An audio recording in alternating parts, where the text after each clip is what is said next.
Hopefully it's nothing. But I should speak to Blackthorn just in case.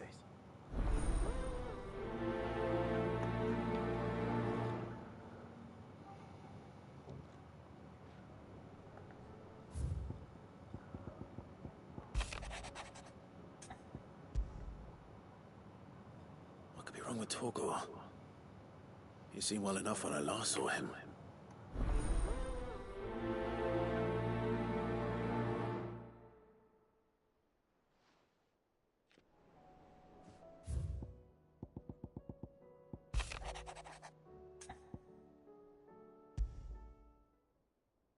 Trouble with the ledgers. Shouldn't he be asking Otto for help?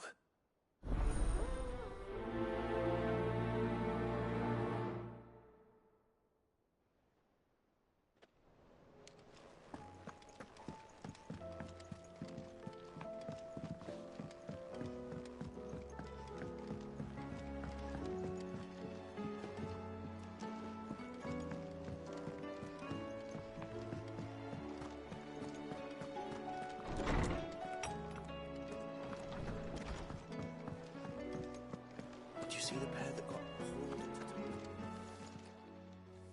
I got your note. You think something's wrong with Torgal? So you can read. Congratulations.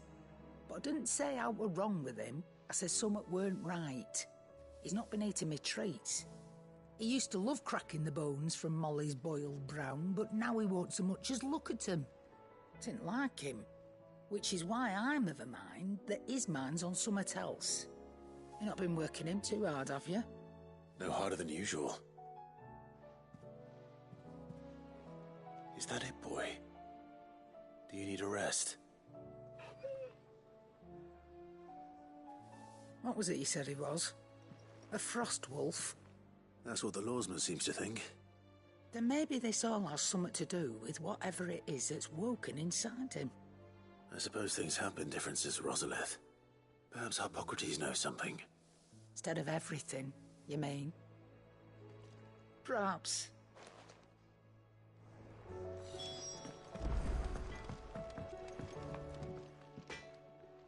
Blackthorn, do you have a moment? Not really, no. This won't take long. I just wanted to ask how you're getting on. August was worried about you, that you might still be doubting your craft, even after learning the trick of that cuirass. Is there something else weighing on your mind? Perhaps sharing your thoughts might help. That bastard's like a dog with a bone. Still, he's got a keen eye, I'll give him that. He's just, well, Karen showed me something. Something I've never seen before. And that was? A sword. An odd-looking thing with a single-edged blade.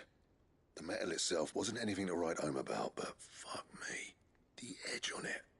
You could slice a man clean in two with a weapon like that, and he'd be halfway home before he even realised he'd been cut. So that's what's troubling you? No. Not troubling me exactly. More distracting. Can't stop thinking, how do you get an edge that sharp? It's driving me mad.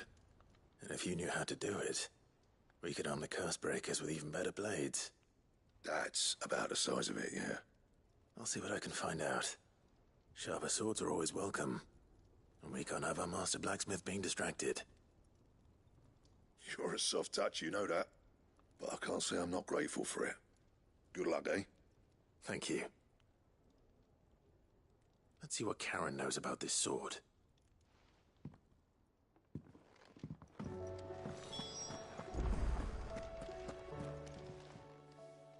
You're looking well, Karen. What do you want? Out with it. I want to know about the sword you showed Blackthorn. Single-edged and extremely sharp. Running around after him again, are you? I suppose I am, yes. But I need to help him find out how to work an edge like that. It's driving him to distraction. Little wonder, I suppose. There's not many like that make it as far as the twins, and those that do go straight into private collections. Which made it nice and easy finding a buyer. Can you tell me who bought it? Where is it now? You think I tell people who my clients are? Suppose you're not likely to go nicking him off me, are you now? Fine. If you stop mooning at me like that. Lord Ignac's the man you want. Dalmekian bloke. Collects weapons and the like. And he's got more money than sense, which is why he's one of my favourite clients. Reckon he'll still be at the inn in Dalamil, where I left him. Thank you, Karen. Oh, and he's a touch eccentric, if you take my meaning. I appreciate the warning.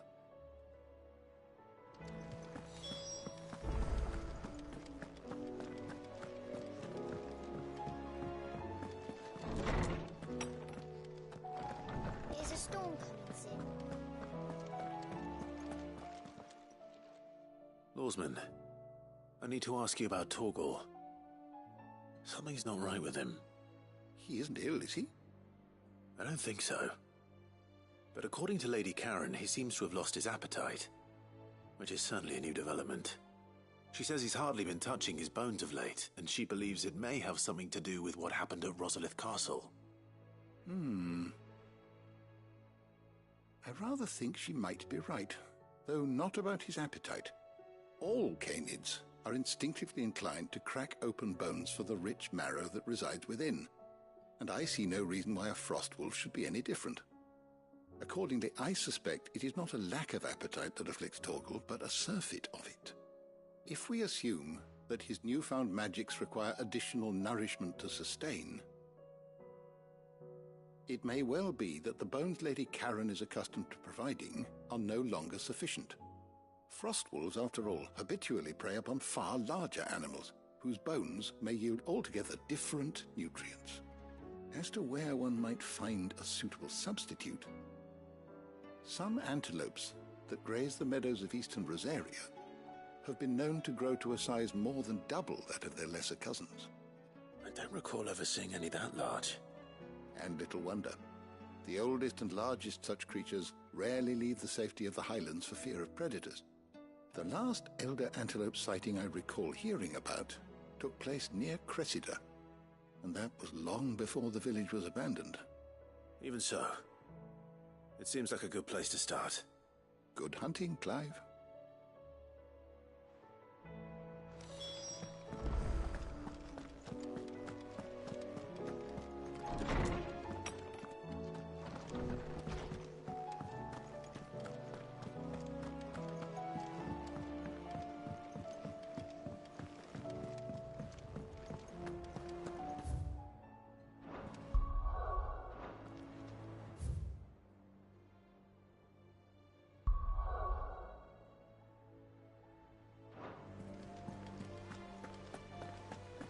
Did you see that? Tell me you saw that. There's talk of these skies What do you make of them skies, then? Yellow and as... Clive, did you get my letter? That's why I'm here. Shh. Otto might be listening. Is this better? A little. Listen, I've some bad news.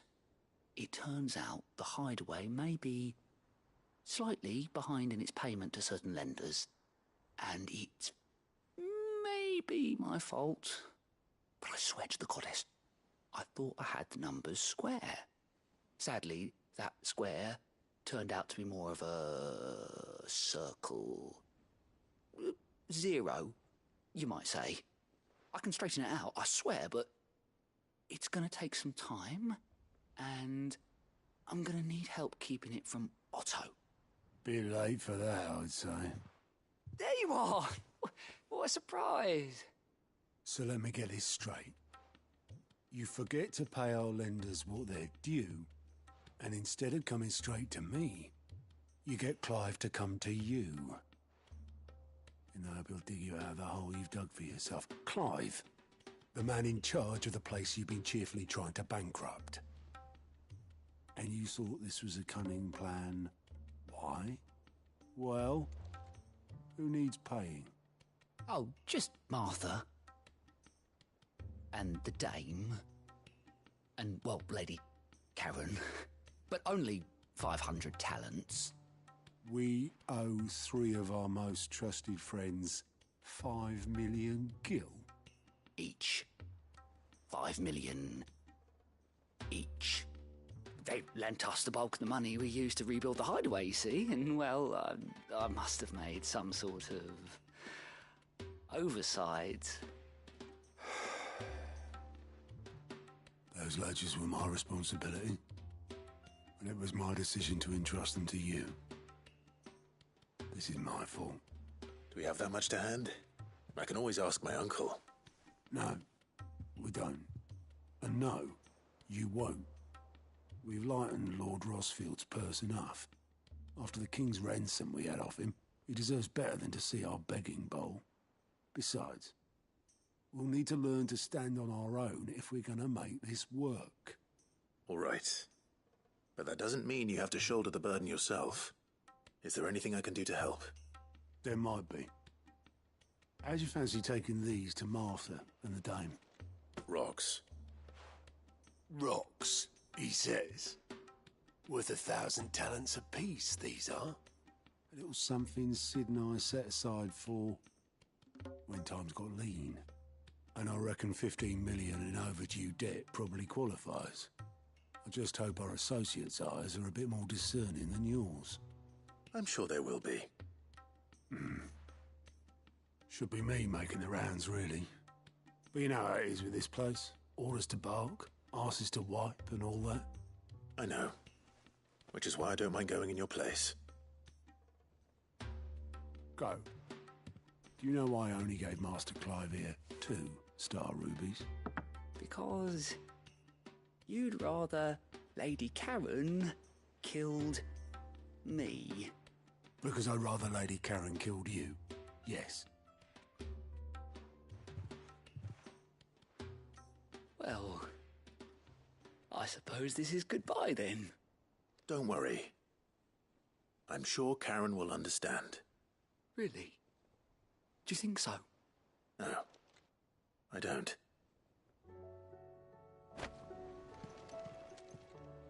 Welcome to the Patron's Whisper. Come to claim your just desserts?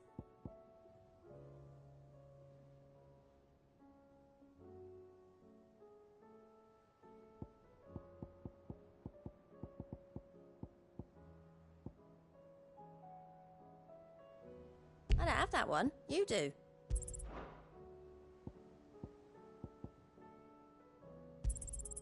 Here you are.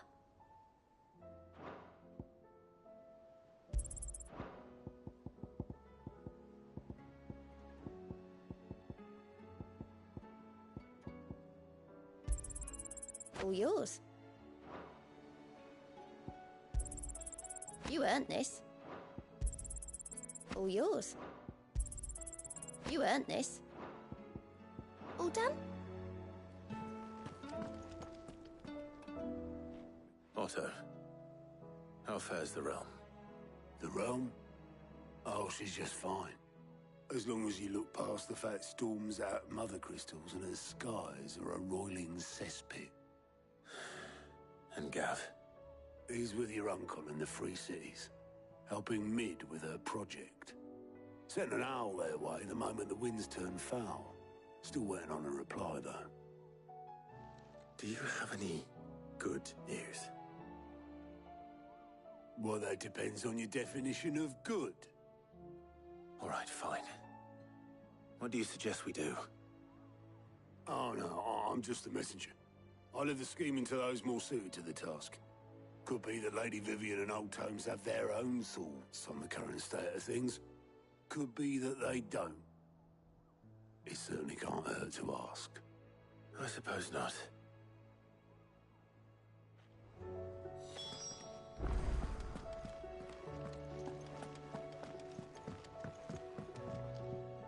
How is it that every one of your little excursions presages some inexplicable catastrophe? Not that you are to blame for the Dominion's fate. No one could have predicted the actions of the Crown Prince. I'm sorry I couldn't save your home. My countrymen are stronger than you think. A few toppled clock towers won't break their spirits. They'll be back on their feet in no time. I hope so. Look at us. Bluer than a pair of bog crabs. Tempting though it may be, sulking will not help us find a solution to this mess. You believe there's one to be found? I don't know.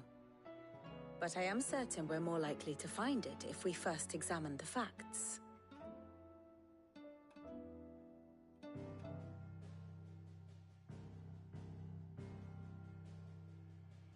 Beneath these darkened skies, fear and confusion reign over Valisthea.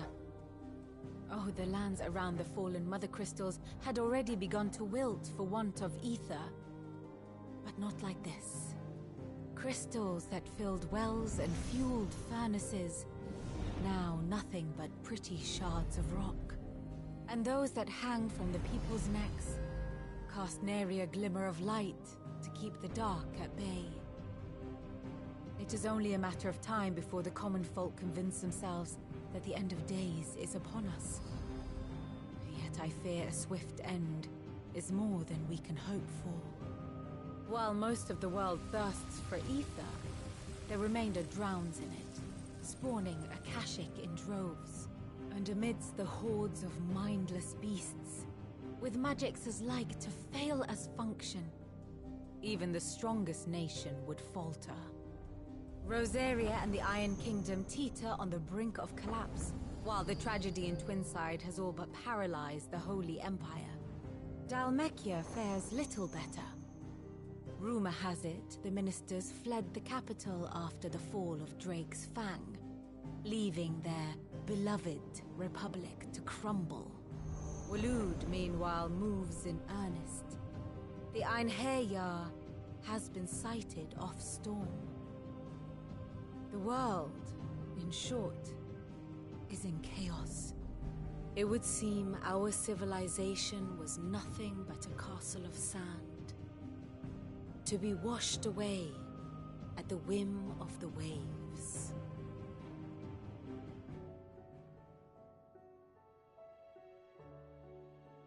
A castle of sand.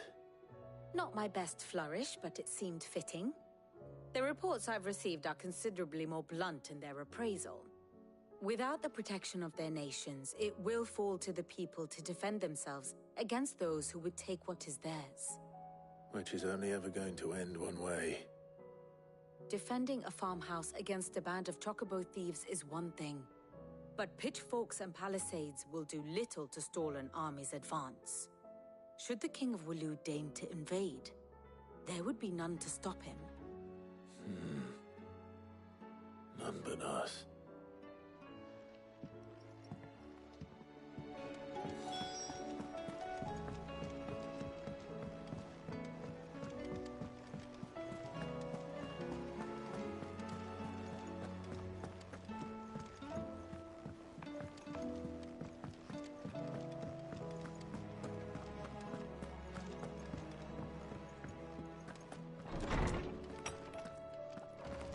Is a storm coming, Sid? Let me guess.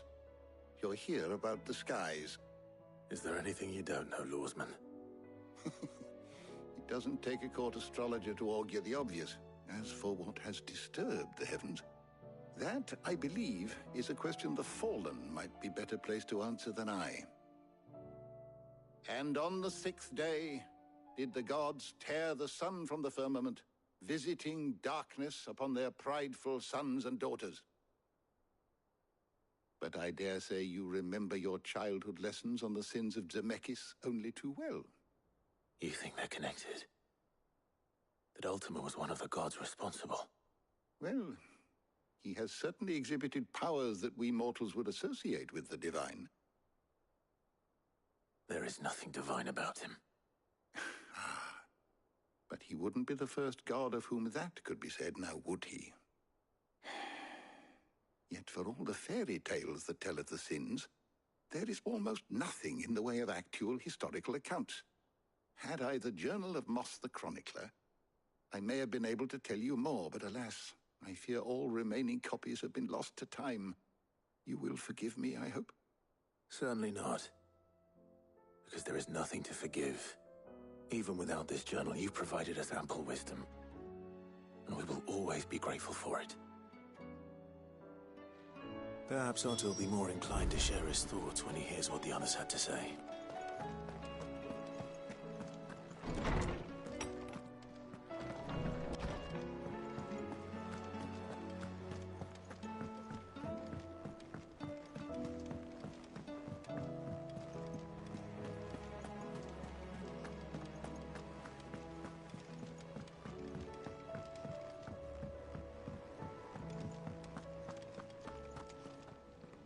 Clive, we have a problem. Only one. That would be a first. It would. Actually, there are three. We had as many owls arrive while you were at the shelves.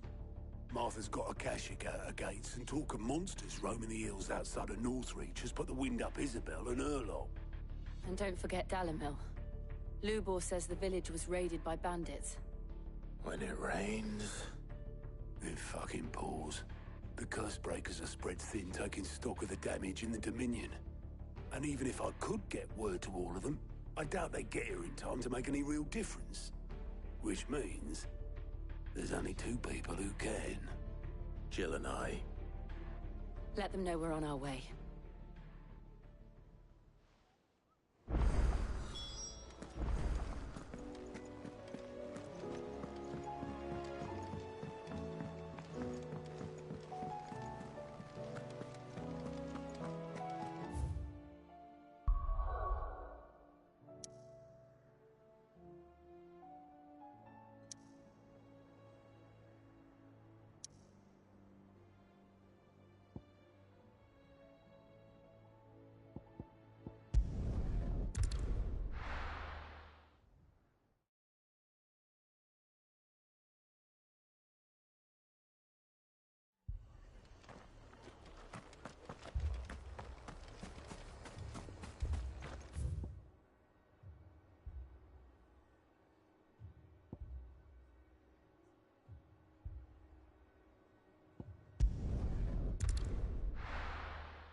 Good girl.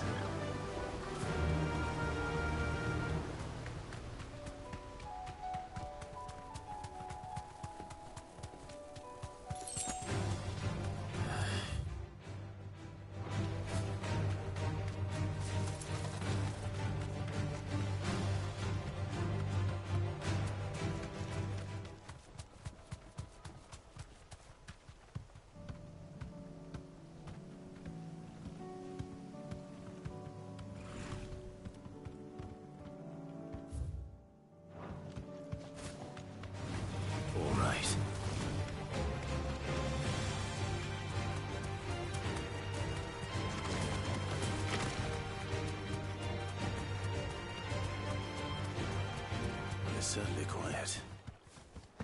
If I were a giant antelope, it would seem like just the place.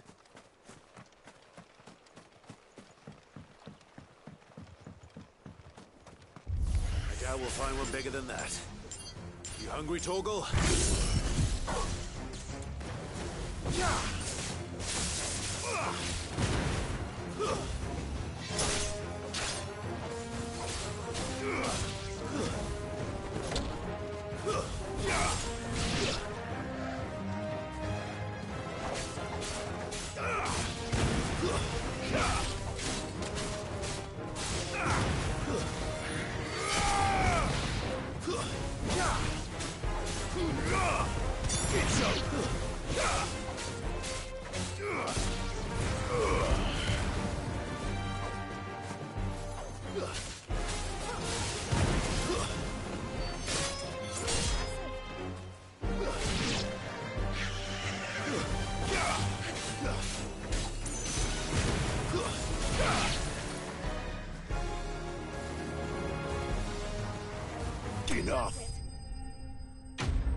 it be enough, I wonder?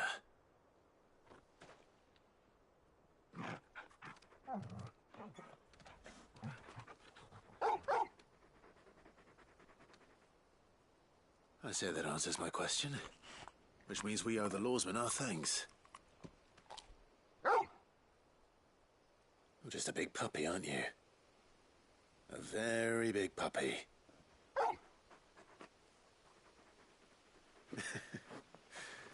You do know you can take that with you, Torgal. Lady Karen will be relieved to hear you've got your appetite back. Come on, boy.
Cid, your new companion appears much more formidable than your uncle. Should I be worried? Ah, you haven't been introduced. Jill, Clive has told me much about you. All lies, I'm sure. Your Stolas said that Dalimil has a bandit problem. Indeed. Although, you're a little late. They left with our food and guild days ago. Any idea where they went? The desert's a big place. Your guess is as good as mine. But the fact is, I have more immediate concerns. What did you say to me? What did you say? Ah, as if by magic. Let's just say we've yet to reach a consensus about how to solve Dalimil's little problem. And at this rate, it won't be the actions of the bandits which prove to be our undoing. It will be our own. I've tried reasoning with the dissenting parties, but even the Desert Hare has limits. Perhaps we could talk to them. What makes you think they'll listen to us? What makes you think they won't? She makes a fair point, Cid. And you won't have wasted much of your precious time if you fail. They're just across the courtyard.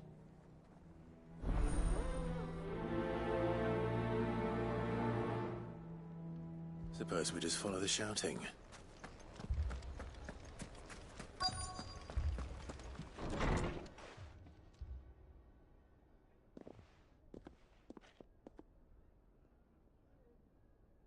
You wouldn't talk like that if it had been your men whose throats were slit. Blood for blood, it's the only way.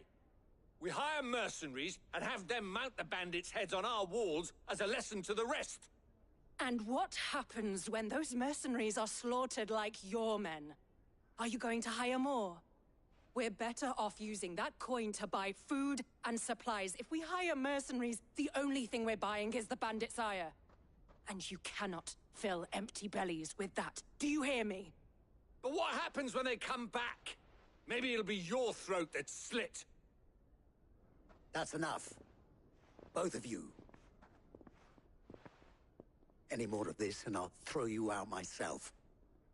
Come back when you're ready to talk like adults.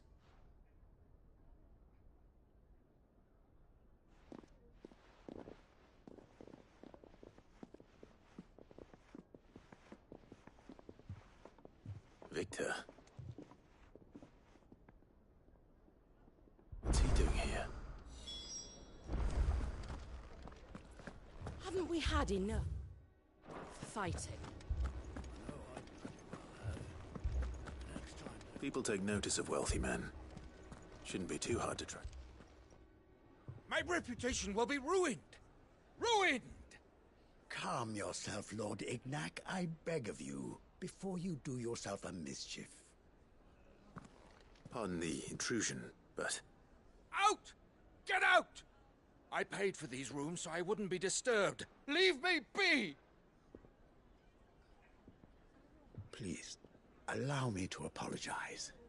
His lordship is going through a difficult time, and he's never been fond of guests arriving unannounced. Radim! Get rid of the filthy oaf this instant! Very good, Lord Ignac. Would you mind stepping outside for a moment?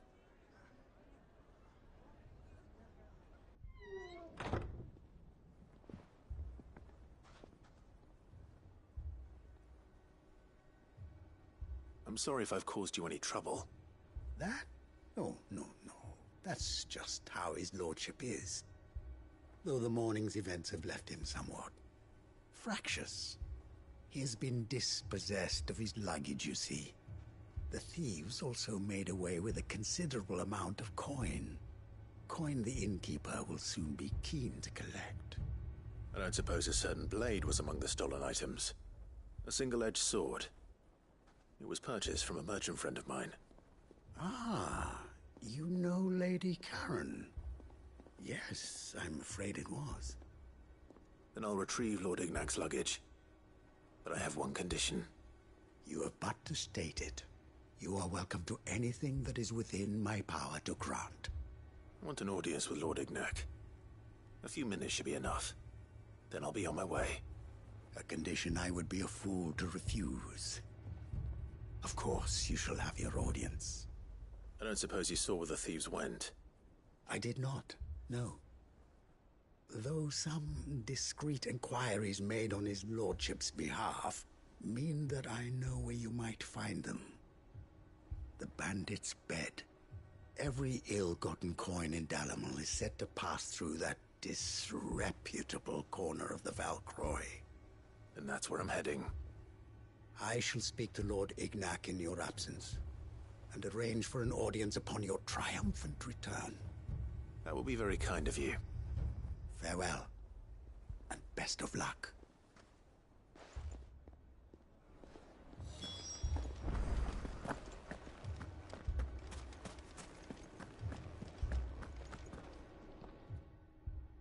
Cid, and Lady Jill. What brings you here? I was about to ask you the same thing. Costness is in chaos, and the markets have all but ceased to operate. The Briar's Kiss here in Dalimil is the only place I can reliably obtain supplies. I was here to do just that when Master Lubor told me of his troubles. He thought I might be able to talk some sense into these fools. But if you're here, I suppose his patience must be waning. Who are those people? Those were the thorns in Lubor's side. And the reason this place might be headed the same way as Costness. It's these accursed skies. The darkness is enough to drive a man to madness. Or an entire city, for that matter. We're still working on the skies. But in the meantime, perhaps we can find a solution to Dalimil's problems. I hope so. For all our sakes.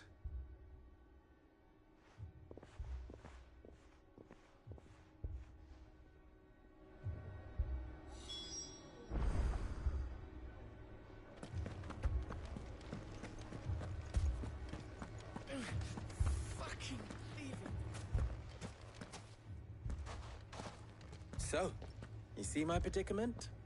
What I saw was a room full of people who were angry and afraid. And with good reason by the sound of it. But have left us.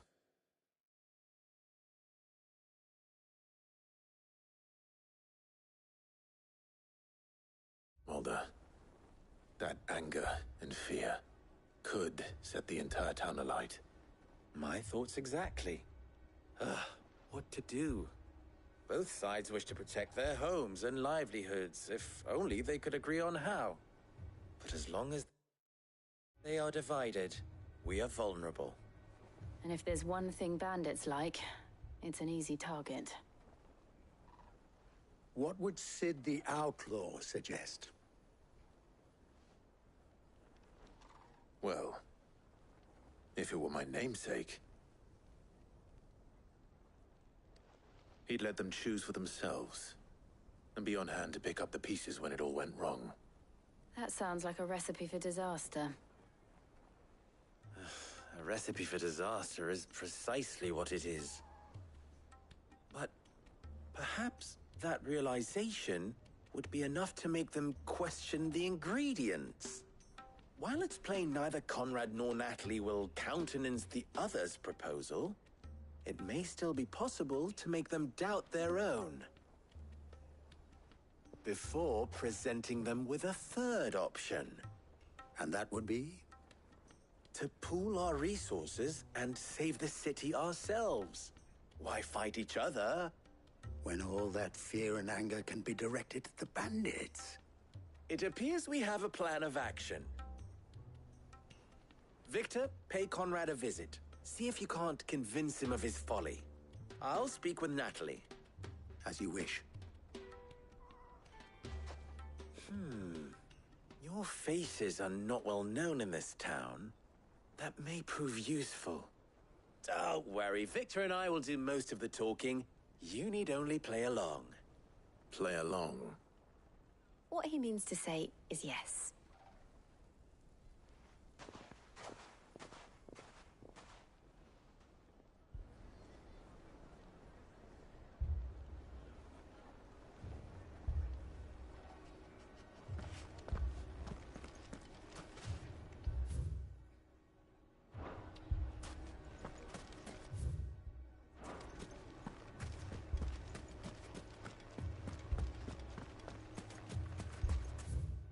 Picture it, Conrad.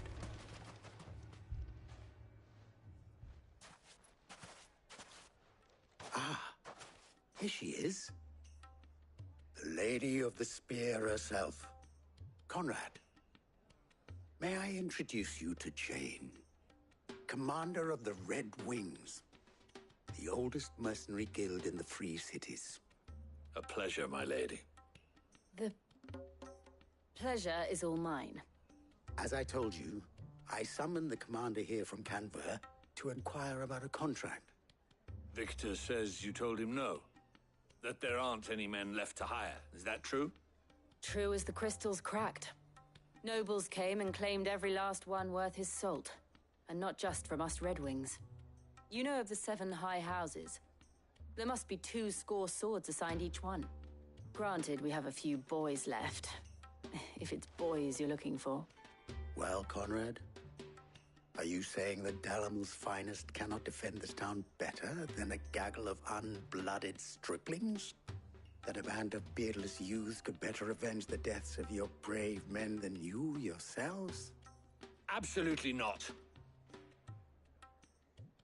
We'll show those bastards who they're dealing with.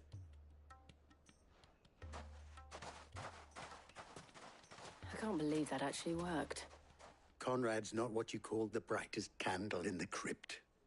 And there's a reason why I had you do the talking and not Sid. Well played, my lady.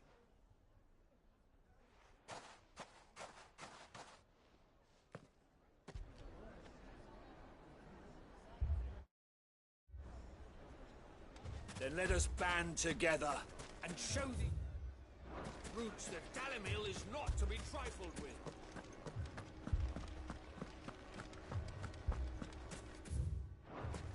My shop.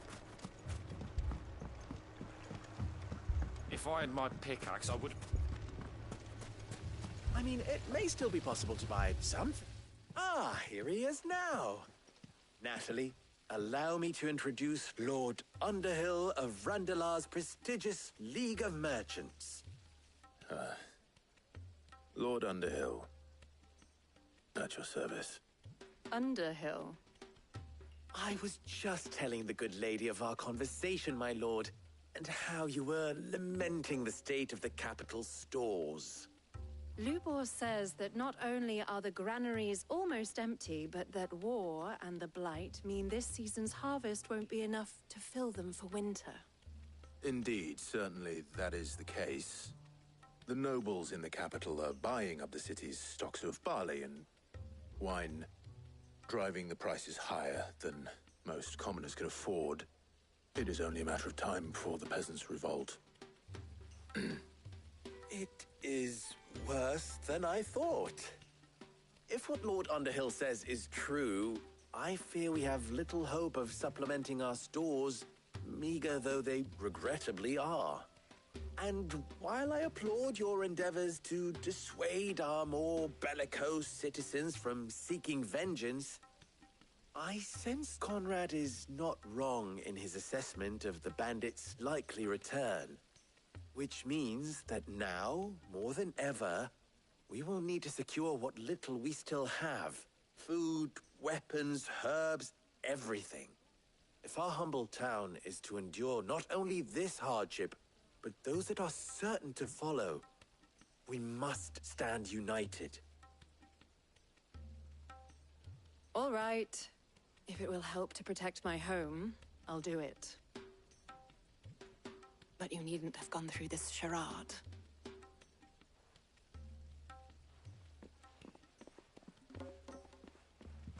Thank you, Clive.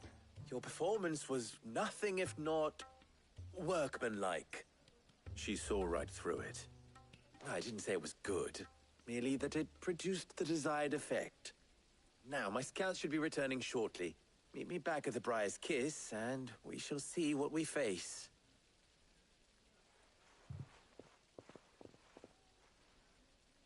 I'm not convinced our roles in this ruse were entirely necessary. I don't know. Conrad seemed quite taken with you.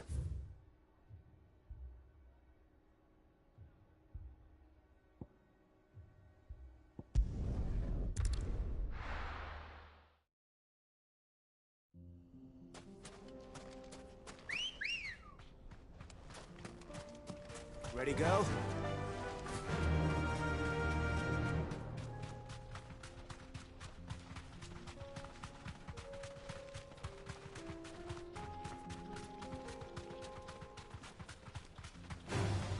Time to fight.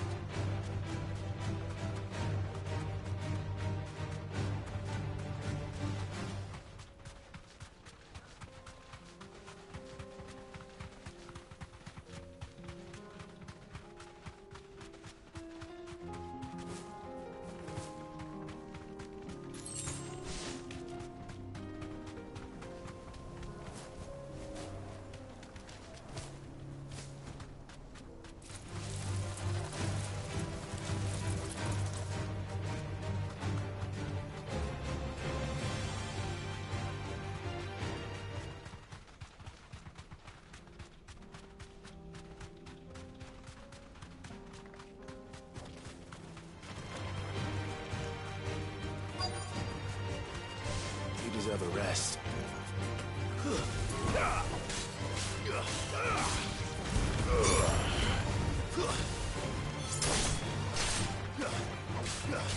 It's over.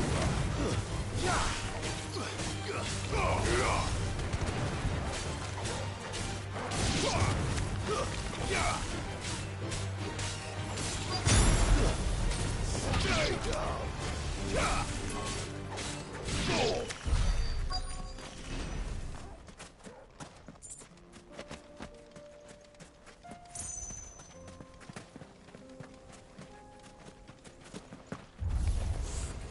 Got company! Come on, lads, let's tear the bastard's head off! Too slow.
This must be Ignac's luggage.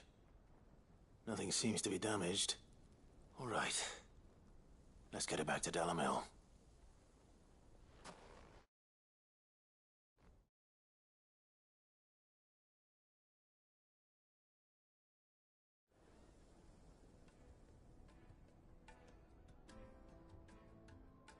I hear I have you to thank for the return of my effects. What shall I call you, my good man? Wyvern. Glad to make your acquaintance. A formidable name indeed. Well, Wyvern, I appear to be in your debt. Redeem here tells me you wished for an audience. Is that all? A few moments of your time should suffice, yes. You're a peculiar fellow, Wyvern. All right. Speak. Master Wyvern was wondering if you could tell him about a certain single-edged sword you recently acquired. Oh, a true work of art, that one. Karen drove me hard on the price, but I would have sold her Radim here to get my hands on that sword. It was made in the Outer Isles, far beyond the Twins, and is used exclusively by the practitioners of a unique school of swordsmanship. They believe no combat should ever exceed a single strike, and hone their blades to such perfection that none ever does. Each sword is made for that one perfect stroke, and for that stroke only. They crack upon a second blow. There's a brutal sort of beauty to it, really. But how do they hone such an edge? Fine question. Why, they use a whetstone, of course. Whetstones, rather. A whole array of them, ranging from the coarse to the fine. 10,000 licks with the sharpening stone, then 10,000 more. But it is the final stone which lends the blade its legendary sharpness. A mineral quite foreign to this great realm of ours. And that is the key. The secret ingredient. Wyvern, it occurs to me that my little lecture is hardly equal to services rendered. Take this, together with my regards. The very stone of which I spoke, far rarer among collectors than even the blade itself, and a far more fitting payment. Thank you. Pardon the intrusion, my lordship. However, it is long past time we prepared ourselves to depart. So it is. I am locked in bitter competition with a rival collector of curiosities. I am one step ahead of the unscrupulous scoundrel, but he is hard at my heels. Are there many other collectors out there? Too many to count, but only one do I consider my nemesis. Lord Byron Rosfield. And is a perennial thorn in my side. I can imagine. Farewell, Wyvern. May our paths cross again. Radim, we mustn't dawdle.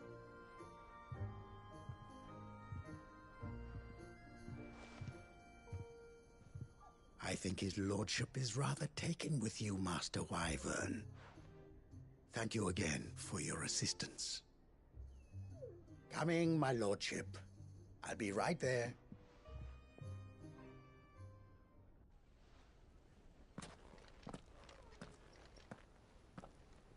Trust Uncle Byron to find such an interesting rival. Now, let's see what Blackthorn makes of this whetstone, shall we?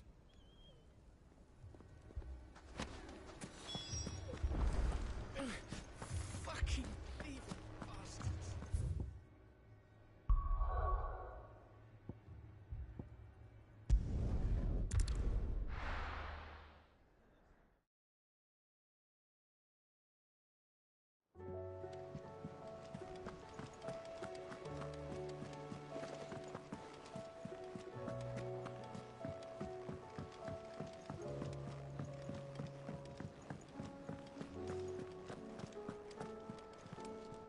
I noticed you and Torgal had gone off somewhere.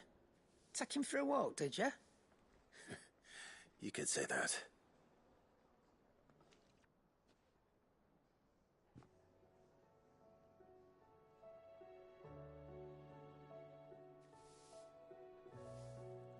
So, Molly's leftovers weren't good enough, eh? That'll teach me for treating you like you're still a pup. All right, no need to shout. Now we know what you're after, I can see about getting some in. Speaking of which, I brought one for later. Can I leave it with you?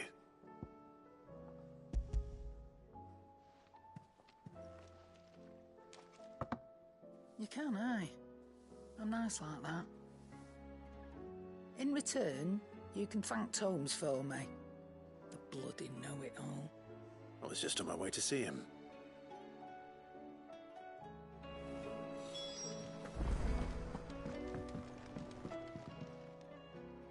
Sorry for the wait, but hopefully you'll agree it was worth it. You learned something about that sword, then? I did better than that.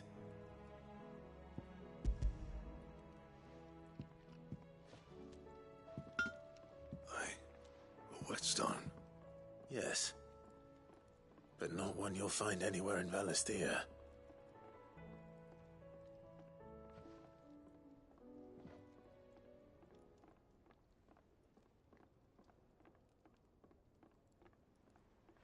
No wonder I couldn't get the same finish on the grinding wheel. One hit and all done, eh? Might not be so bad if all you ever fought were duels. Good luck on the battlefield. Your second opponent would be your last, no matter how good you were. Even so, is there some way it could be used to give the Cursebreakers an edge? I think so, yeah. With this whetstone and the right kind of steel, I could probably even make a twin of the blade that rattled me. But there'd be no replacing this little rock once I worn it down to a sliver. I reckon we get a dozen swords from it, if that. Swords that the Cursebreakers wouldn't know how to wield properly, and that would see them through a single fire piece. Nah, no point trying to copy that thing. Be about as much use as a wax anvil. But finishing our blades with a whetstone this fine, now that's something to consider. And what's finer than fallen masonry, eh? Or more hard-wearing, for that matter. Just imagine it. Good Valisthean steel with an edge as sharp as any found in the Outer Isles. I won't make a copy, nah. I'll make something much better. I'm sure the Cursebreakers will be delighted. Just don't push yourself too hard. Don't you worry about me, sunshine. I've been working day and night since I was half your age, and I'll still be here when you're long gone. Hey, thanks, Clive. I mean it. I owe you one, August too. It's good to know someone's looking out for me. He'll be happy to hear you said that. And I'll see that my debt to you's paid. First new blade I make's got your name on it. You come and find me when you've got the materials. All right. I will.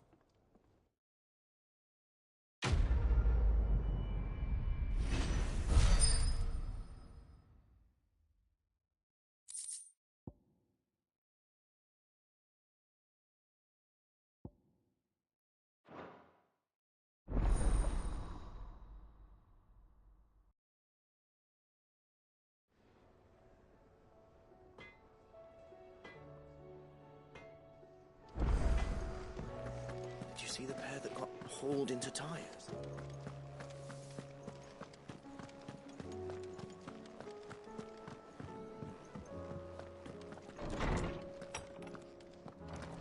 Is a storm coming, Sid?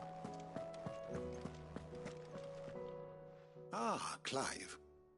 Were you able to locate your quarry? We were indeed, Lawsman. You pointed us in exactly the right direction. And Torgal's been a very happy hound ever since. Very good, very good. Lady Karen sends her thanks, by the way, for your part in solving the mystery. Ah. But that reminds me. After your last visit, I found myself pondering Torgal's talents. Do you recall our conversation concerning Lady Jill's role in Torgal's transformation? About how she somehow woke the power within him. Precisely that. A reasonable conclusion, I thought, but one which raised certain questions in my mind. You see, the Fenrir of legend served Shiva and Shiva alone, and while the powers attributed to him are certainly impressive, the records imply they are somewhat different in nature to those you described Torgal as having used. What are you suggesting? that Torgal may be the beneficiary of more than one Icon's power. Consider that in addition to Lady Jill, he has served as a loyal companion to you, your brother, and even the late Cid. In short, the Icons hitherto near at hand, or should I say at paw, have been diverse and plenty, and that number has only grown as the realm's dominance have fallen to your sword. One can but speculate as to how all of this has affected Torgal. He has seemed more fierce of late. And if I am not mistaken, he will grow fiercer still. We are fortunate indeed to be able to count him amongst our allies and not our adversaries. Oh, he's more than an ally. He's a friend.